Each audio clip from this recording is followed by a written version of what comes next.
Oh, hello. It's me, my friends. It's Dave Busuttil. We are going to be having a conversation about 1 Kings chapter 14, and you are absolutely invited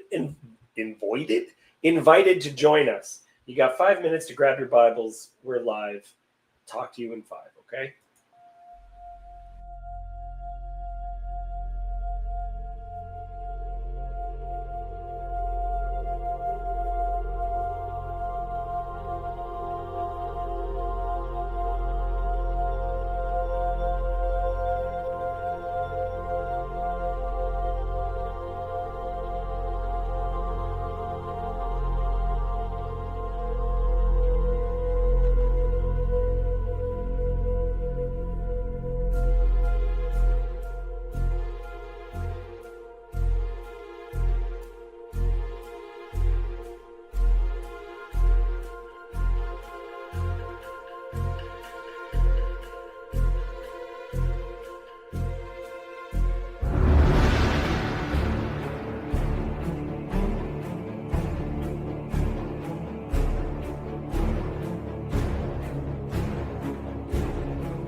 Hello, friends.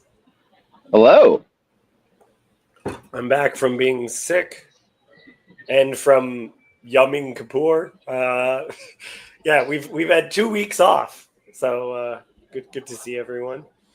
Um, I'm apparently Nick's representative on Luke's live stream, which I accept. Sure. Um, I don't want to run for office, but if it was offered to me, I think it's the cushiest job imaginable. It's the prize you get for going through the suffering of trying to get elected. Yeah. What is happening here? Um. Huh? Okay. I'm being asked to read a tweet on stream, and it's just Lance saying, "How about you zap Busuttil?" What did I do? What did I do, Jacob? I don't even know. What is this a reference to? All right, whatever. Um, scroll up. I don't. This is the problem. I really don't use. I don't use Twitter. Do you guys use Twitter? Yes. Course Matt does. Yoav, are you a Twitter person? Um, did you have a good vacation time, by the way, Yoav? Did you do anything for Tabernacles last week?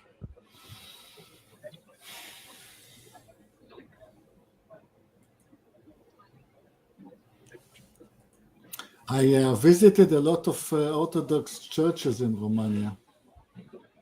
The religion is quite alive and well.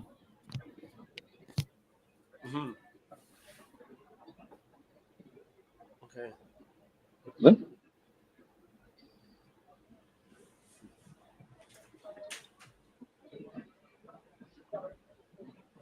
One second.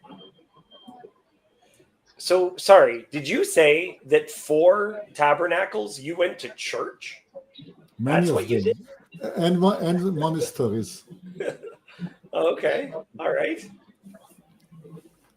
Not for tabernacle, for Yeah. the during the holiday. Yeah. He did the most Israeli thing ever. He ran away from Jerusalem as far as he could. I ran away from Tel Aviv as far as I could. Okay, let's I'm going to share something right now. Matt, do you have any announcements or anything of the sort before we do Bible study? Hey, Reflection. not especially. I mean, I guess I'm streaming with President Foxman later, doing some Weird Air Americana stuff. If you want to pop in this evening, Ooh, that sounds fun. yeah, Yeah. It's a high holy day in the American civil religion, or at least that's what we're debating. Okay. Okay. So Jacob said I used to have a camera on Happy's bed while I streamed. Happy doesn't sleep on the bed much anymore since she follows Shadow around. I'm trying to learn to be a better streamer. Should I start zapping Happy, zapping Shadow, or becoming a socialist? I can't decide. And Lance said, "How about you zap Busuttil?" Why that? Yeah. All right. Are you aware? Oh, I mean, this is a reference like the Hassan streamer guy zapping his dog this week on stream or something like that. So I guess Lance Oh, called you a dog, that's all right. and not only that, but Jacob's dog. Yeah. Then I need training. He certainly is occasionally upset with me. I don't think Jacob in real life would zap a dog. Yeah. No, I think Jacob's being cheeky about the guy who did zap his dog. Yeah. Okay. All right. I didn't follow that. I try not to pay attention to Hassan Piker. I do my best not to listen to anything he says. It's good life advice. Yeah. Yeah. Little piece right there. Okay, let's go to the Bible instead of this. Wait a moment, my internet is being slow. Now I never mind. I'm not going to tell you what it said. We're entering the section that is far more episodic, I suppose. Mm. Where we got a couple of like little things before we get to what we're all here for, which is for your Elijah and Elisha. Yes. When I think of First and Second Kings, that's what I'm most excited about. Those books. Okay, so we're going to go prophecy against Jeroboam. Matt, are you able to read for us? I am. That would be wonderful. Oh, that's where we are. Okay, cool. Okay, so at that time, Abiah, the son of Jeroboam, fell sick. And Jeroboam said to his wife, "Arise and disguise yourself, that it not be known that you are the wife of Jeroboam, and go to Shiloh. Behold, Ahiah the prophet is there, who said of me that I should be king over this people. Take with you 10 loaves, some cakes, and a jar of honey, and go to him, and he will tell you what shall happen to the child." Okay, let's pause 1 second. So, Jeroboam, like we got two Boam boys, I think is how I said it. We have Rehoboam and Jeroboam, they recognize Abijah Ahijah as having authority, but they don't want to be seen, like the person can't be seen actually having the conversation. So go in disguise and bring a bribe, or maybe not a bribe, a gift. Let's say that. Yeah. So this is it just calls to mind Saul in The Witch of Endor, because he also went disguised. Oh, that's good. Yeah. Near the end of his life, and he was also seeking the advice from a soothsayer. That's good. I really like that. I know this might be controversial for some, but I like when we actually take situations and compare soothsaying to asking advice of the Lord. Because essentially we're trying to understand things, but it's whether or not we're understanding them through God or separate from him. Right? Yeah. Like, are we and there is a fine line between those things. I've known many charismatic Christians that I believe practice witchcraft, but they just, because they have very elaborate ways to discern what God wants in their life, and I'm like, I don't know how to explain this to you, but that's fortune telling, right? I've made a couple of people very upset with me for saying that. I've never accused any of them of cold reading, but once or twice I'm like, that's like Vegas showman stuff right there. I don't think you do it on purpose, but it is what you're doing. Yeah, one of my friends was very upset because I told her that she was fortune telling, and that was forbidden, and she's just like, it's prayer, Dave, and I'm like, no, that's not. But if you're saying, Anyway, let's not get into it. But all these different ways of discerning what God wants sounds very similar to how the entrails of a bird spills out. I thought about making an alternate Instagram account that just is like pictures of, or like video of birds flying around, because they fly around a lot when I work, and just call myself like the Pike's Place auger or something like that. That sounds fun. Just pictures of birds. I'll just leave it to you to figure out what it means. I just like watching birds. Yeah. Yoav, do you have any thoughts just in the introduction of these characters? No. Okay, then we'll continue on. Go ahead, Matt. Okay. So Jeroboam's wife did so. She arose and went to Shiloh and came to the house of Ahijah. Now Ahijah could not see, for his eyes were dim because of his age. And the Lord said to Ahijah, "Behold, the wife of Jeroboam is coming to inquire of you concerning her son, for he is sick. Thus and thus shall you say to her, Okay, that's good. That's good. Look, give it 1 second there. Okay, what is the point of saying that his sight is bad? It's got, I think, two purposes. You get the right patriarch here. Isaac, when Jacob comes to him. That's Isaac. It is also the beginning of First Samuel has Eli, that his beginning of First Samuel, Eli's eyes have faded, and he can't see. Yeah. Yeah. So In Eli's case, that's implied to be something like a judgment, like the blind priest leading the nation is sort of a symbolic everything that's wrong with the world. That's good. Yeah, I think you're completely right about that. But I don't think that's the case here. No, in fact, it seems to be illustrating the opposite. Like it's well, yeah, you're about to shouldn't it. Go ahead.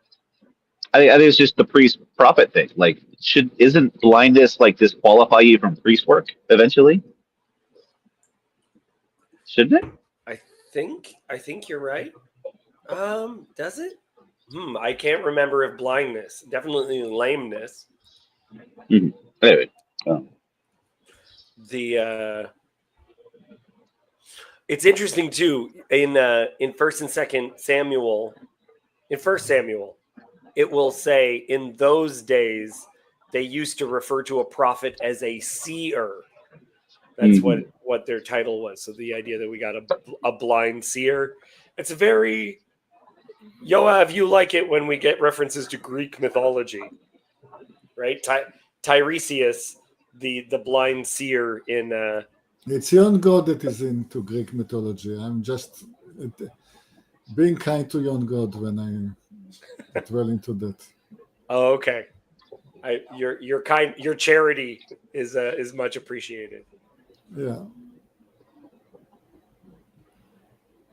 Okay. I mean, any reference to any of the neighboring cultures is illuminating, but I'm not reading the Bible in Greek as young God does. Yeah.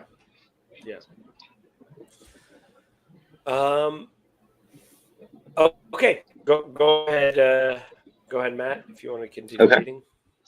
Yeah. Okay. So when she came, she pretended to be another woman. But when Ahijah heard the sound of her feet and she came into the door, he said, "Come in, wife of Jeroboam. Why do you pretend to be another? For I am charged with unbearable news for you. Go tell Jeroboam, thus says the Lord, the God of Israel, because I exalted you from among the people and made you leader over my people Israel, and tore the kingdom away from the house of David and gave it to you. And yet you have not been like my servant David, who kept my commandments and followed me with all his heart, doing all that which was right in my eyes. But you've done evil above all who were before you, and have gone and made for yourself other gods and metal images, provoking me to anger, and have cast me behind your back. Therefore, behold, I will bring harm upon the house of Jeroboam, and will cut off from Jeroboam every male, both bond and free in Israel, and will burn up the house of Jeroboam as a man burns up dung till it is all gone." keep going. Yeah. Anyone belonging to Jeroboam will die in the city. Who dies in the city, dogs shall eat, and anyone who dies in the open country, the birds of the heaven shall eat. For the Lord has spoken it. I love that. Okay, yeah. This is great. This sounds a little bit like the curses of Deuteronomy. This again, though, it's also confusing to me in a beautiful way, in that the text has these guys appointed. He's appointed to be the rebel, but there's a good kind of rebel that you could be, and he's not that kind of rebel. You did it wrong. You rebelled incorrectly. Something that you will be very interested in, the Hebrew original does not really say male. It says whoever pisses on a wall. This is one of those. Okay. That's right. Yeah, it's a famous. Why the circumlocution here it's here in only a few other spots, right? Is it just prophetic, colorful language gives you symmetry with the burned up like dung bit?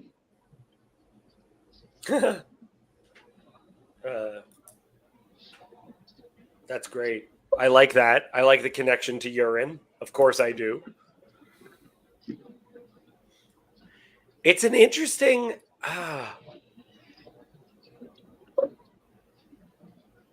it's an emphasis on masculinity without a doubt there. I mean, it seems, well, first off, he's here because he's concerned about his heir is sick. Like his son is sick. Right. And so he's like, not just is this one going to die, they are all going to die. Yeah.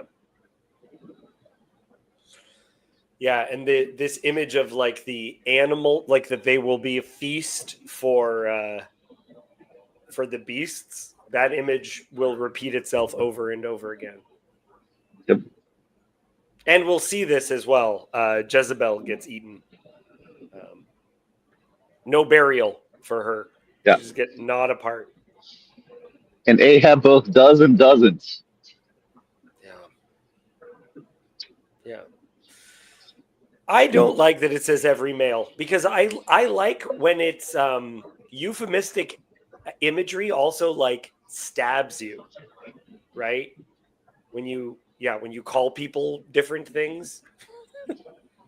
So I will bring harm upon the house of Jeroboam, and will cut off from Jeroboam everyone who pisses against a wall, both bond and free in Israel. Like, it's just I like that it's both bond and free, because it's this equalizer of all the dudes. It's whoever uses the urinal.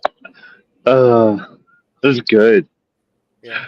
Some things transcend class boundaries. Every man knows the relief of peeing against the wall, peeing against the bush in the woods. Yeah, I want, man, to say the wall pissers. Yeah, I'm gonna kill all the wall pissers. Sorry, go ahead. There are some women nowadays who identify as men and also try their best to piss against a wall. Okay. And what the prophet said, okay, you wanted to be male, you get the same treatment. So, this might be oversharing, but it's funny, so I'm going to do it anyway.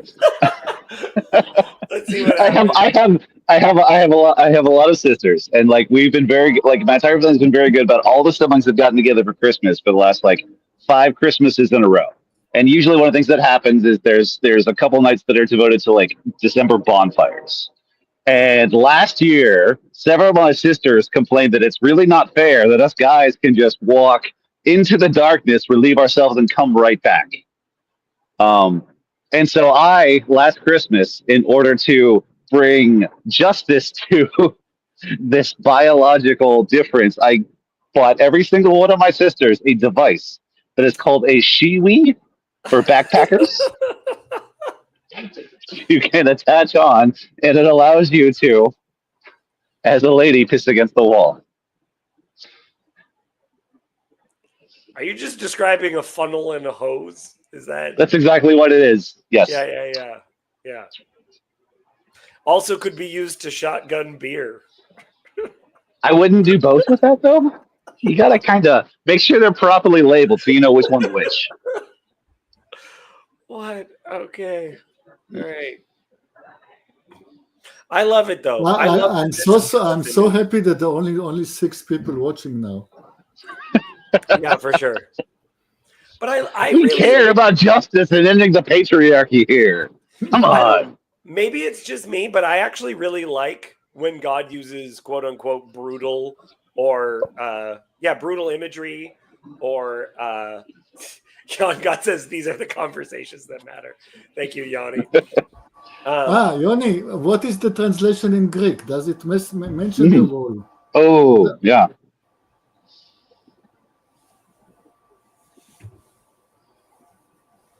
We've gotten a couple of stories, not in a row, but that have, in my mind, purposely used euphemism, and I think Bible translations are doing a bad job by not making them coarse. Right? Mm.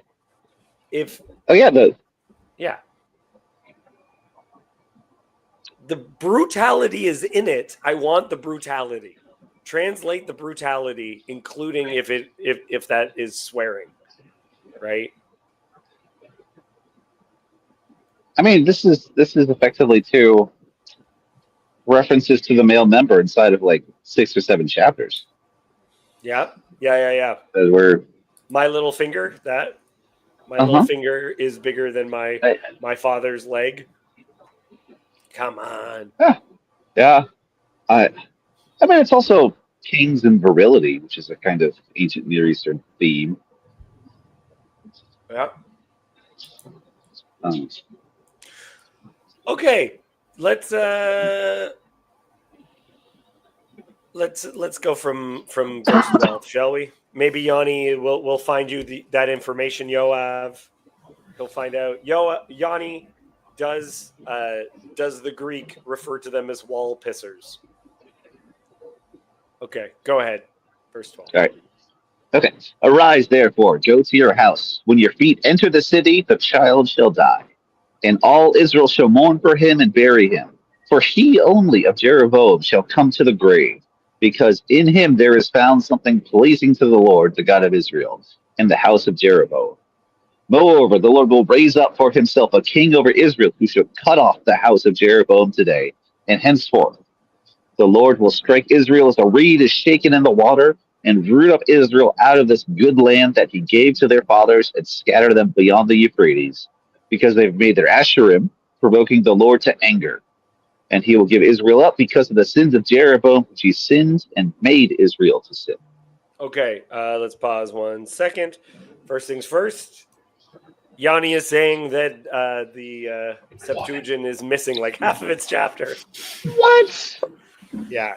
There's a couple of sections in here that are a mess. A mess. Begins with chapter 21. Okay, or verse 21. That's nuts. That's nuts. I blame Constantine.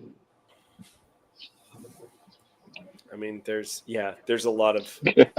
I don't want to get into. It's this is a strange text. There's issues in the text itself, so I'm not satisfied with any good answers really. Okay, also, it's not the Euphrates. It's talking about the river, not The mentioning the river by name. Do you think that this could be instead that it could be the Nile? Because there's always the pair of them, the Mesopotamia, the couple of rivers. Right. Why is there one river? Yeah, so you have to if you're translating it, you're making a decision which is the river. Except you don't have to make a decision. You could just say the river, maybe in parentheses, the Great River, the one everyone knows. Yeah. I feel like that's fully pumpable. Yeah. Yeah. I like that the baby gets to die. Well, I think it's burial because he found something pleasing in the Lord. So you actually have this child dying, but it's seen as a mercy because everyone Mm, else, this child dies and is buried. Everyone else, that's they're not a going to. couple interesting things. There's also the whole, like, the child's death is timed to her return. So there's something about kind of an echo of kind of Uriah carrying the message with his own death warrants, where like the Right. only way she could, I guess, stave off her son's death is by never seeing him again, which isn't really an option. So it's this, uh, and Yeah. the idea that you're about to experience something horrible, and the prophetic message is this is the best it's gonna get. Like it doesn't get better from here. There is no your grief Yeah. will have no consolation. Yeah. It's just gonna go worse and worse and worse. It's interesting too. I was just reading some Genesis because I'm going to be preaching on it soon, and when they talk about someone dying and they say he was gathered to his people, right? And some people say that this may actually be quite literal, because after people died with ossuaries, you would Hmm. gather up the bones and you'd put them kind of with the rest of his family, right? And that was kind of a seen as a mercy by God, even a gathering them together for the afterlife. And so for this child to be the last person in the family to be gathered to his people, the rest are not, there's going to be no remains. They're going to be eaten. Mhm. They're going to be, yeah. Yeah. An interesting point. Well, according to my interpretation, what happened in the last chapter is that we had the old layer of priesthood. And they have learned through the strange happenings of the previous chapter that actually the new religion that the king is enacting is the false religion. So they went out of the game and let a new layer of priesthood emerge from the common folks. Mm. And their calculation was that justice will emerge and the true God will return, and they will return to their old post with the true God. That was their political calculation. What God is saying, no, you're all going out. The one that was sinning and the one that remained quiet. You're all exiled. Mm. This is, yeah, that's an interesting idea, is considering what direction the text is going to go in. One of the things that comes up is some people believe what's sometimes called the document hypothesis is the JEDP, that you have like these different, even how people referred to God. And we're just about to encounter a character named Elijah, which is two of the different names according to the hypothesis, right? And that those are combined into one. That Yah is El, right? Yeah, that there is a battling of gods and trying to figure out which is the right one within this context. It's very interesting. And that this guy who had his own shrine, his own way of worshiping, still needs to find a prophet of Adonai in order to actually hear what God has to say. Yeah. Well, this is the prophet of Adonai that gave him good news initially. Yeah. It's the, I mean, very much again, like sort of like the Saul Samuel relationship, where like you're the guy who put me in this position. You're on my team, right? You have good news for me, right? Mm-hmm. And he returns to again Samuel language of tearing the kingdom away from you. Right. Right. Man, yeah, I was just thinking about Abraham, Sarah, and Hagar, and like accepting things as God presents them to you versus being like, I think I know how I can make this work. I think I can make this work pretty well for myself, actually. Yeah. Okay.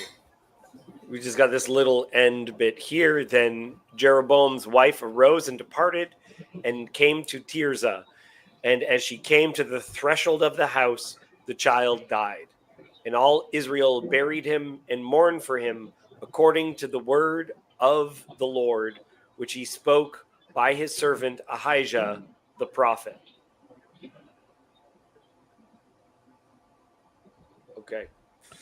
Now the rest of the acts of Jeroboam, how he warred and how he reigned, behold, they are written in the book of the Chronicles of the Kings of Israel. And the time that Jeroboam reigned was 22 years. And he slept with his fathers, and Nadab, his son, reigned in his place. Okay, get used to this construction. It's going to come up over and over and over again. And the idea, this is one of the bits I love. If you're more interested in this topic, could I recommend a historical book? Could I recommend a biography, perhaps? I just think it's so funny, the idea that the Bible recommends other books. And yay, if you enjoyed this, I do recommend the sequel. I do appreciate a guy who footnotes. Mm-hmm. But you just don't think, when I think of people making up, like the Epic of Gilgamesh doesn't say, and lo, if you found this interesting, please read Duke's version. Like it's just, yeah, fascinating. Uh, Yoav, do you have any thoughts on this little bit that we just finished? I have a thought about why did he sin? Why did he politically find it necessary to do this all religious transformation? Mm-hmm. And I think this all first book of Kings so far is about taxation. A kingdom at that time Mm-hmm. needed to get together. The military budget was ever increasing because everybody was racing to meet the new Iron Age and to build army and build fortifications. We had just now the story about the king of Egypt coming through the land and destroying cities. The need for gathering to be a military power and build fortification was increasing as time passes. David was not facing this problem. Solomon, by some kind of most clever politics,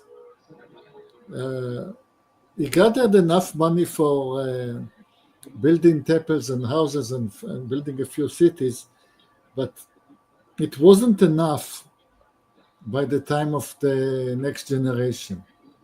And they're just fiddling with ways to increase taxation. So one way is just to increase the tax and put the burden of the people. Mm-hmm. And then you find out that the people rebel at a certain point. So now he's trying to gather money by religious means to make people donate the money by their own misguided goodwill. And now this is bringing him to a very bad result. At the end of that, they just couldn't give that. They couldn't find an answer at the end of how to gather enough strength to resist the powers of the North. Yeah. Well, and I think there's a tradition that we should talk about this a little bit. The role of prosecutor or defense is deeply important.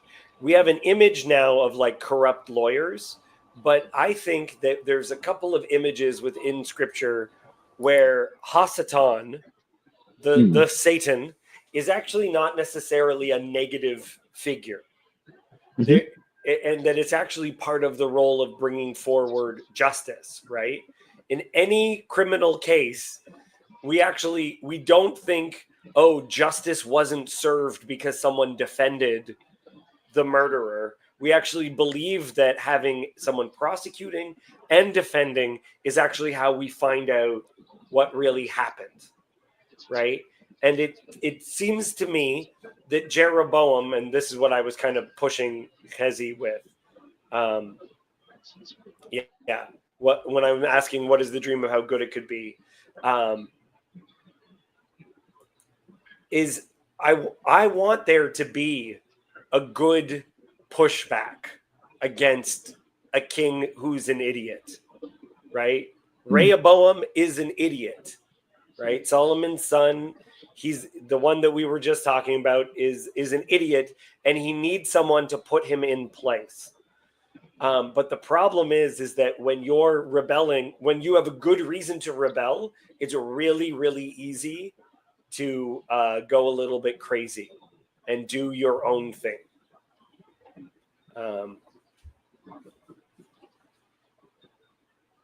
Yeah. I'll just leave it there. Like my dream, I don't know. I think that maybe Jeroboam could have been a real pushback, but didn't have to do these things. Yosef! Hello. Hello. Join you from Blessings. the Blue Ridge Mountains on my way to South Australia. I was just gonna Nice. say. When are you talking? When is your bit? Tomorrow morning.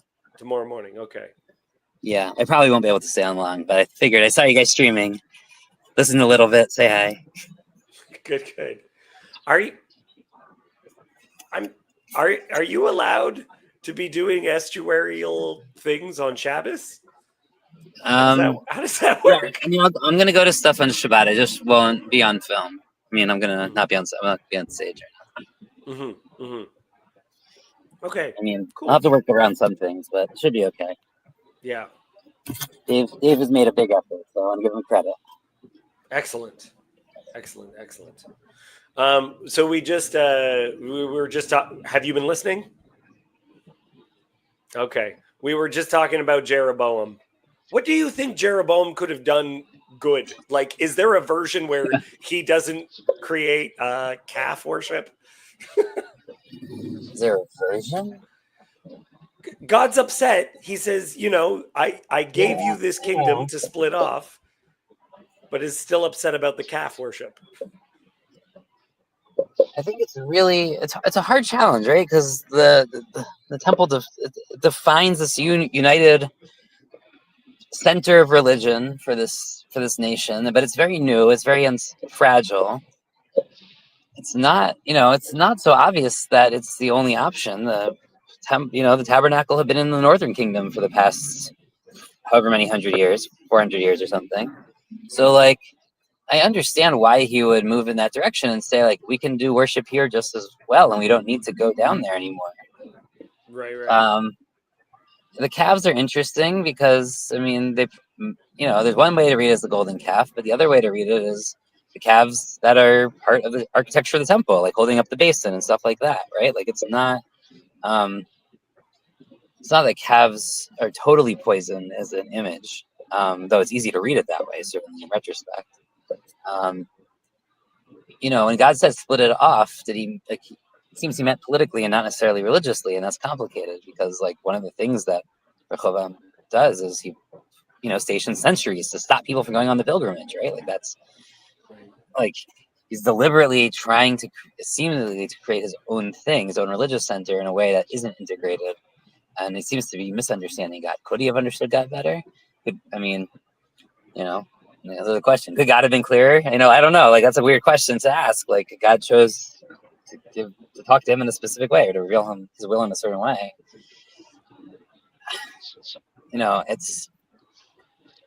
There's a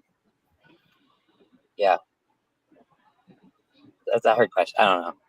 Yeah. I could there's certainly alternative realities where he understood that it was only political and not religious. But if he really saw that there was a religious failure in the Southern Kingdom, which there might really have been in some sense, spiritual failure, and that was like tied up with the kingship and the temple were tied together in a certain way that he didn't see could be unintegrated easily. It makes sense that he would, have to do his own thing. Yeah. Would he even like psychologically have the idea of like the political and the religious being that kind of clearly demarcated? Yes. Like, that's easy for us to think about here, because in America. But I mean, well, no, but we get it from in America from British jurists who were looking at the biblical models. So yes, I mean the separation of Moses and Aaron, the separation, like, it makes a lot of sense. Right. But you still also have the same thing where, like, the big deal of David's reign is the bringing of the two together into the one city. So it's. Oh, you muted yourself. Living with the like deal with the fact that, like, it seems pretty clear those two things belong together, And so now living in the situation where you're like God expects the king to be politically very distant from the religious center and Well, in rebellion against the home of the religious center. That's a really But difficult tension to maintain. that is specifically the model the Bible is doing, challenging the Right. ancient Near Eastern model, right? I mean, that's the whole point, is that Mhm. the Bible is doing something that the rest of the ancient Near East doesn't usually do. It's trying to separate them on purpose. So Yeah. to me, this is just a continuation of that, but his not understanding that, right? To some degree. Yeah. Mhm. Anyway, okay, I think if I'm going to listen more, I'm going to be on mute, and I have to eat my lunch, so I might turn my camera off. But I will, okay. Well, yeah, But I might jump on. But Hezi is asking you a question Oh, directly. I can't see it. So I think it's related to the passage where Rabbi Abba says, "It is after the Holy One, blessed be He, grabbed Jeroboam by his garment, i.e., he sent prophets and implored him and said to him, 'Repent, and you and I and the son of Yeshaiah will stroll together in the Garden of Eden.' Jeroboam said to him, 'Who will Who will walk lead in first? Eden? Yeah, who will walk first?'" And then when he Yeah. finds out it's the other one, then he says, "No, then I don't want to. I won't repent." This is this famous midrash that is used in many places, not just in this case. It's also used for the sun and the moon, and Judah and Joseph, and the Messiahs, Judah and Joseph and Messiahs, right? That even when they're both leaders, they care about who goes first and recognizing that. What's the question? I think that's what you meant. Sorry, guys. Okay. I have to do a little navigating for a second. This is a problem. As soon as Yosef has his own fans, so now Jacob is specifically asking him questions as well. Yeah.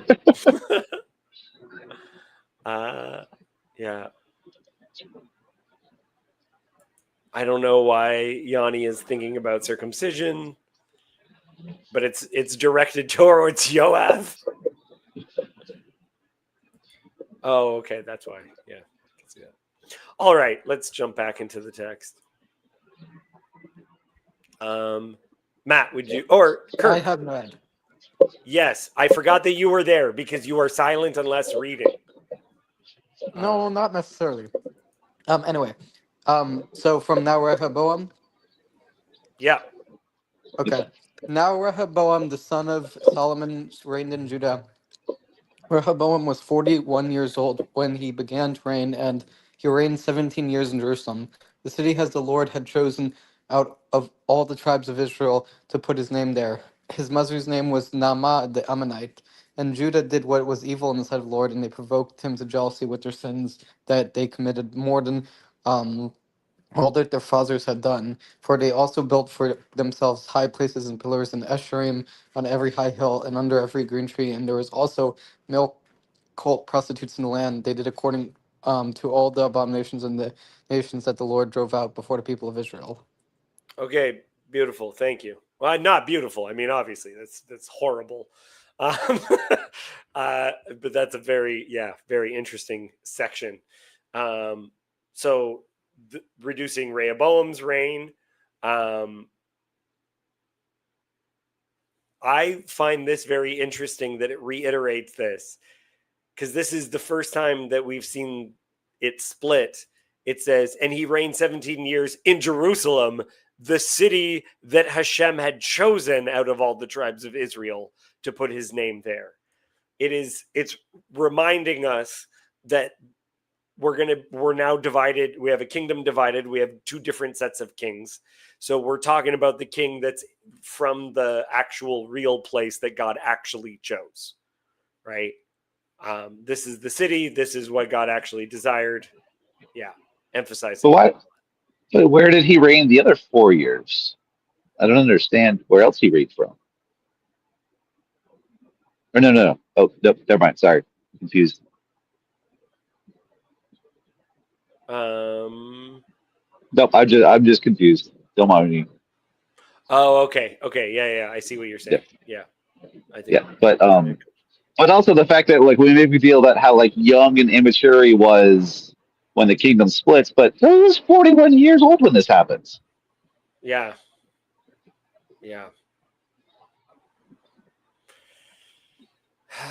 It definitely I always find it interesting when stories make people seem a particular age. So, for instance, in Jewish tradition, uh, Yitzhak is 33 years old when the binding of Isaac occurs. Makes sense. Checks out. But if you read it in the Hebrew, he sounds like he's 6, Yeah. right? Hmm. Dad, I see the wood. Like he just sounds like a kid slowly piecing things together. Um, yeah. Yeah. So it is interesting that story for Rehoboam emphasized his juvenilia, Hmm. quite literally, like juvenile humor. Um, and but now we're seeing no, this was a grown ass man. This is someone who should have known better. That's good. Yeah. Um, the building of the high places, the pillars and asherim on every high hill and under every green tree. Um, Yoav, how do you translate male cult prostitutes? Do you have thoughts on this? I am not even sure about the translation. It's one word, Kadesh, which is the root of something holy. Yeah. So it is some kind of an unholy practice, but I don't think that at this point it is not very specific. I don't know if it's a male cult prostitute or if a female cult prostitute. Just as the information is not here in this chapter. Yep. Yep.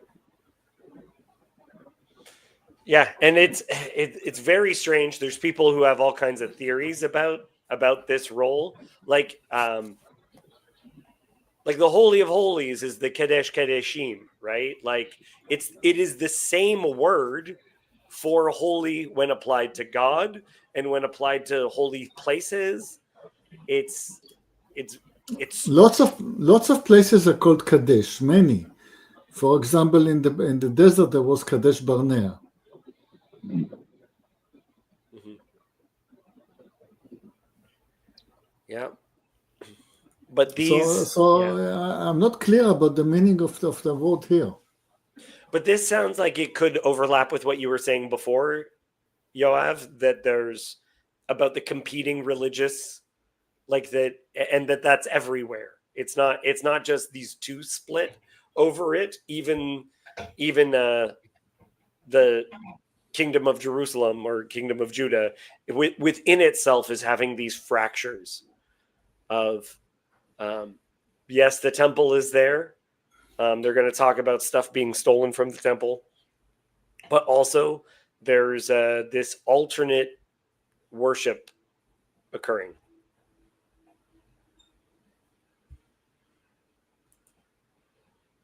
Yeah, specifically prohibits Kadesh and Kadesha. And there's questions as to what this means. And it seems like it's related to sex magic. I do not know, but more generally, what we see here is that in the southern kingdom, there is no state religion. There is just a gathering of every religion of the Middle East is being practiced there. There is no state because you have all of these different sons from different daughters of Solomon, and each bringing his own religion. So it's a mess at this stage. And in the north, there is this organized state religion, which just doesn't happen to be the true religion. It's a very interesting way of looking at it. Yeah. I don't know how we're supposed to. It is not saying about the high priest of the temple at this time. He's not a major character. I I'm not sure many priests are major characters before like Josiah that was the kings. I can't think of many. Hmm. Yeah. Yeah, there's all these conversations during both Saul and David about the high priest and their relationship with them, and it's one of the great evils that Saul does is killing the people related, like killing the priests. Hmm. Okay. Does anyone have anything else they want to add in this little section? Oh, okay. We got a Deuteronomy 23 reference. Let me pull that up.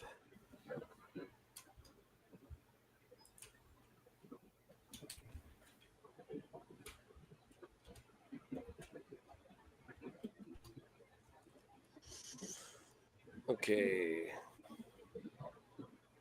I'm going to read the first. I want you to know that before I knew any verse of the Bible, because I liked the Bible, I just because I was an idiot, memorized 23:1. 23:1 is no one whose testicles are crushed or whose male organ is cut off shall enter the assembly of the Lord. Very, very important information. But 23:18, which is what Jacob is referencing, is you shall not bring the fee of a prostitute or the wages of a dog into the house of the Lord your God in payment for any vow, for both of these are an abomination to the Lord your God. Yeah. So I think that's the cult prostitutes that he was referring to. But it's not directly saying what it is. So it's probably what it is, just as best as we understand archaeology.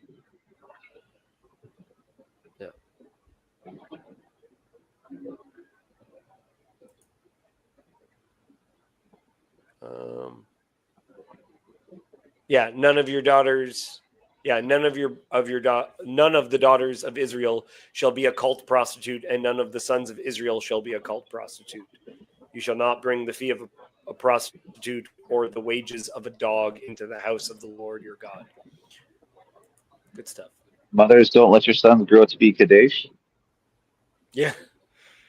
Yeah. Okay, let's continue. Go ahead. Yeah, Matt, you can read. I just let Kurt read, so. All right. In the 5th year of King Rehoboam, Shishak, king of Egypt, came up against Jerusalem. He took away the treasures of the house of the Lord and the treasures of the king's house.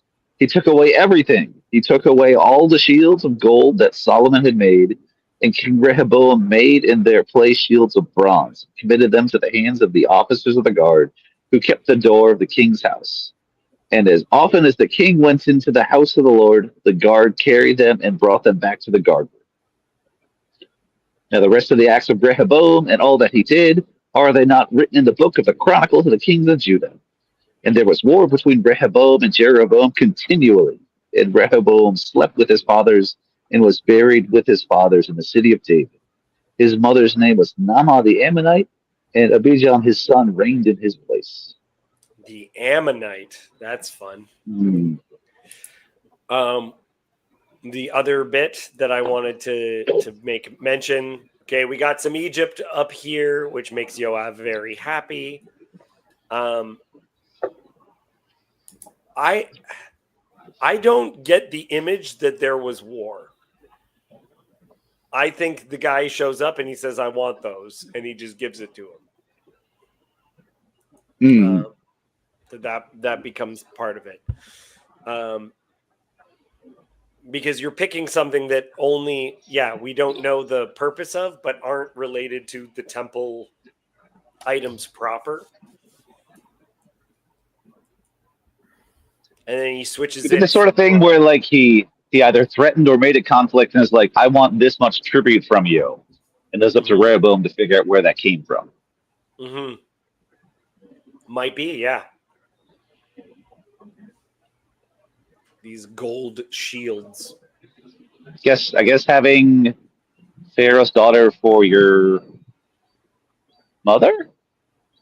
I don't know. I guess we don't know whose mother Rehoboam's was, but Solomon's first wife was from Egypt. Guess that political tree didn't last very long. Yeah. Yoav, your thoughts Well, on this? I know you have no. We're getting into Egypt now, Yoav. This is supposed to be your interest. Yes, but we've covered this extensively already. The archaeology is not sure about exactly when did Shisha come and what he was doing. But for sure he was around. Now it does. This is interesting. It says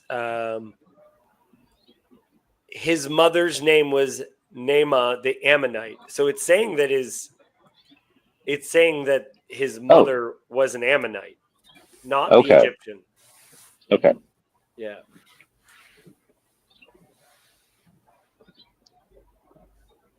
Maybe that's why Egypt showed up, because they're like, look, our flesh and blood didn't ascend to the throne, so what good is our treaty now? What good is our Right. relationship? Right. I mean, God, how much of an idiot must have the son of Pharaoh's daughter been if Rehoboam beat him in the ascension to the throne? Yeah. I don't think she was interested in the throne of Judea. It's if she's the daughter of Pharaoh, and if she has any political ambitions, is back in Egypt. Who cares about a city on top of a mountain beyond the desert? I mean, like, who knows how far up or down she is in the power rankings of Pharaoh's children also. Could just be like, I need to put her somewhere. This guy's technically a king, so sure.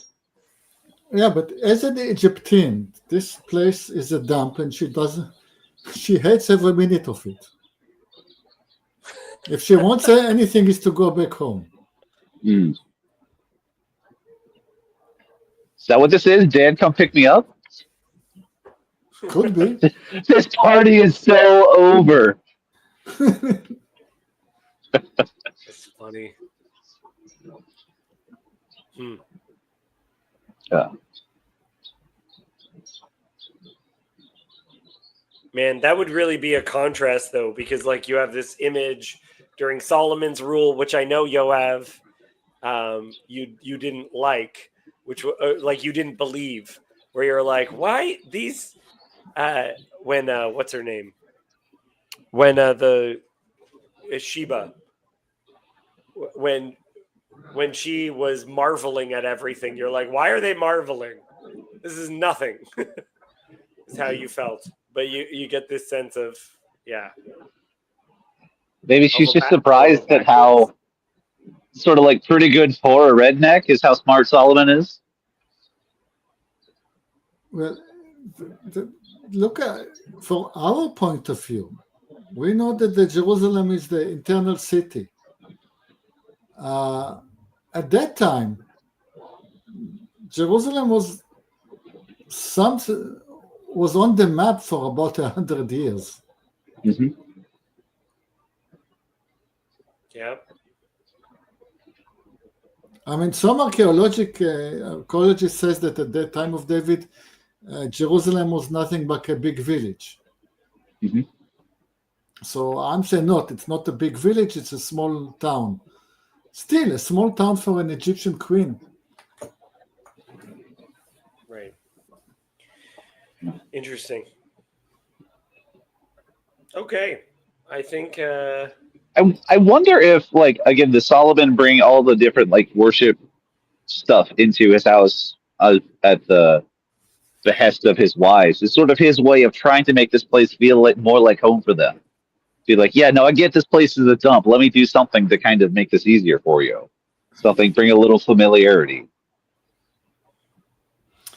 The problem with Solomon being the wisest person ever is that the diplomatic feat that he managed to do, nobody could replicate. Yeah.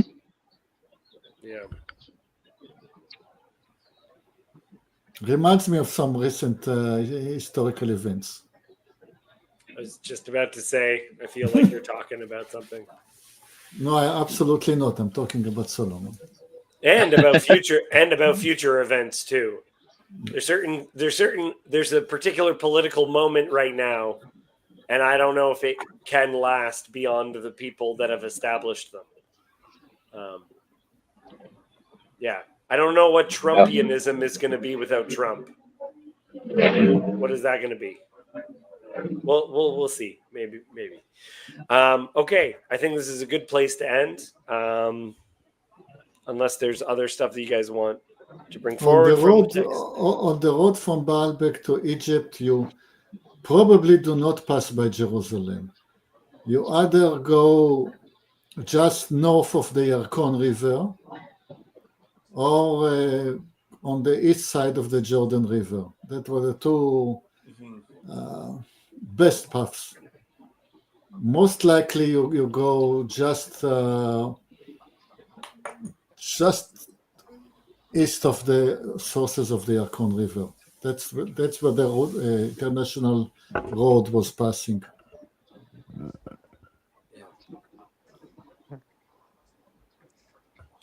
Okay, we're gonna end there. I just wanted to wish you a belated happy Canadian Thanksgiving. Thank you. I gave thanks. It was during Tabernacles, so I felt extra thankful. It was very nice. And I visited some Orthodox monasteries. Yes, which is apparently the correct Jewish thing to do. No, not at all. It's the correct Israeli thing to do because Romania was absolutely colonized by Israelis. You could hardly hear any other language spoken but Hebrew in Romania last week. Oh wow! Oh wow! What was? You said you went to multiple? Like, do you really like it? Do you find it beautiful? You just find it intriguing? Orthodox monasteries, I said. Of course, they're beautiful.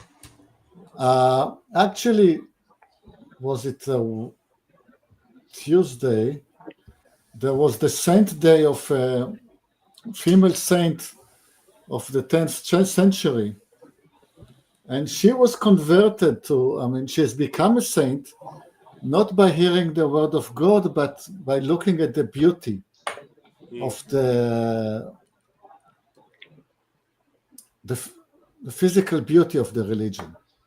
Yeah. So it does affect people quite profoundly. Except if they're engineers, where they're just looking at the architecture.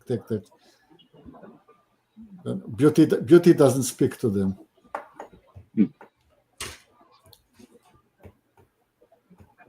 Yeah, but engineers, sometimes it's like the beauty of a shape. It might be composition. Yeah, I was looking and I was thinking about you. I was thinking about the shape of the temple and the Temple of Solomon, and keep comparing the architecture of the monasteries to the architecture of the temple, and counting the pillars and the gold plating. You do influence me, you know. Okay, I'm happy about that. Well, they're trying to do that. So you trying to pick it up, you're not just making it up. So I came more knowledgeable than otherwise. Excellent. Yeah, that's right. As to the question why I was there, I have a wife. If you remember my advice to Kulkit. Wait, you're not. She's Jewish, isn't she? You're not married to a shiksa? Of course she is. You have to find. My advice to Kulkit was find a wife as the religion adjacent to yours, just enough that you can send your kids to the same church. My wife is Jewish, but she will never attend a Bible group. Okay. You're the much more religious one, are you? conservative. I liked how the thought you just put there. Okay. Thank you, Kirk, for leading us down that path. That was fun. And thanks for coming out, everyone. I will see you next week. See you next Bye. week. Bye.